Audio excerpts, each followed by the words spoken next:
खिरत की बातों पर कुछ जाहिल शोर मचाते हों, जब अहले खिरत की बातों पर कुछ जाहिल शोर मचाते हों, जब बुलबुल हो तस्वीरें चमन और कौवे गीत सुनाते हों, जब चिड़ियों के इन घोंसलों में कुछ सांप उतारे जाते हों, जब माली अपने हाथों से गुलशन में आग लगाते हों, उस दौर में हम दीवानों से तुम कहते हो खामोश रहो।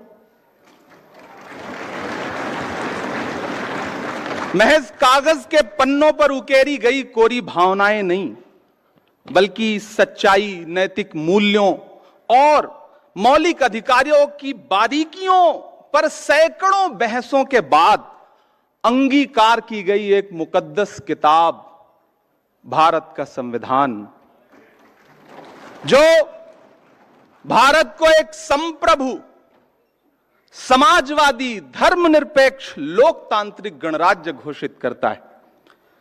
हम आज यहां एक बेहद जरूरी बहस के लिए इकट्ठा हुए हैं। कानून के रखवालों की मौजूदगी से विज्ञान भवन का कोना कोना रोशन है। मैं अभिषेक मनु सिंघवी जी को और उनकी पूरी टीम को मुबारकबाद देता हूं इस बात के लिए कि इस मुश्किल दौर में इस लड़ाई का अलंबरदार बनने का जो फर्ज आपने निभाया है वो बहुत ही तारीफ के काबिल है। किसी भी लोकतांत्रिक व्यवस्था में अगर हाकिम के दिमाग में यह बात घर कर जाए कि मेरा आदेश ही है मेरा शासन, तो फिर यहां से शुरू होती है बुनियादी परेशानी।